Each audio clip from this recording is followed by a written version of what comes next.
अच्छा, बहुत से पाकिस्तानियों को शायद इस बात का इल्म नहीं है कि दुबई में प्रॉपर्टी ख़रीदने के लिए as a non resident person आप इजीली मॉर्गेज भी ले सकते हैं। यानी कि आपका दुबई में कोई बिज़नेस या जॉब वगैरह नहीं है, कोई अकामा शकामा नहीं है, बल्कि आप तो इधर पाकिस्तान में बैठे हुए हैं। इसके बावजूद आप अगर लोन के लिए अप्लाई करें तो वहाँ के तकरीबन तमाम जो बैंक्स हैं, जो कि 30-32 के करीब बनते हैं, वो इजीली आपको 15-20 साल के लिए मॉर्गेज जो है वो ऑफ़र कर देते हैं। अच्छा, ये अब काफ़ी स्मार्ट तरीका है इन्वेस्टमेंट करने का। उसकी रीज़न ये है कि वो जो प्रॉपर्टी आप ख़रीदेंगे उसका जो रेंट है वो इजीली मॉर्गेज पेमेंट करता रहता है, और आपकी इन्वेस्टमेंट जो है वो है तो लेवरेज्ड इन्वेस्टमेंट, यानी कि आपने 100% की बजाय सिर्फ 40% उसमें डाला हुआ है। तो अब आप बेट करेंगे प्रॉपर्टी की प्राइस एप्रिसिएशन में, क्योंकि मंडी वहाँ पे काफ़ी हॉट जा रही है।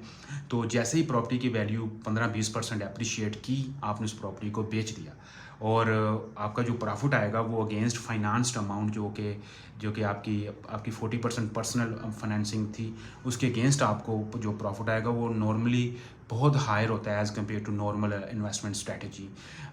मिसाल के तौर पे अगर आपने वहाँ पे कोई प्रॉपर्टी खरीदी जो कि अपार्टमेंट है, स्टूडियो अपार्टमेंट, तकरीबन 5 लाख का फॉर एग्ज़ाम्पल, तो उसमें आपको पर्सनली यहाँ पे 2 लाख दिरहम खुद से डालने होंगे, जो कि से लाइक 2 करोड़ रुपया बनता है पाकिस्तानी। 3 करोड़ जो है वो वहाँ का बैंक आपको ऑफ़र कर देगा।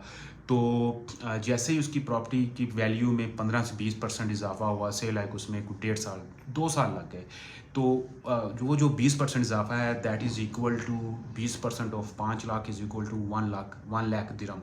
तो 1 lakh dirham against your invested amount जो कि 2 लाख थी becomes 50% as a return on investment. तो अगर हम उसको एनुअलाइज भी करें, 2 सालों को एक साल का देखें, तो वो 25% बनता है। एंड नेवर माइंड डॉलर और जो दिरहम है वो दे आर पैक्ड, दोनों एक ही डायरेक्शन में ऊपर नीचे जाते हैं। तो ये डॉलर इन्वेस्टमेंट है बेसिकली। तो ये काफ़ी स्मार्ट वे है इन्वेस्टमेंट का। I thought you might be interested to know about it. Thank you.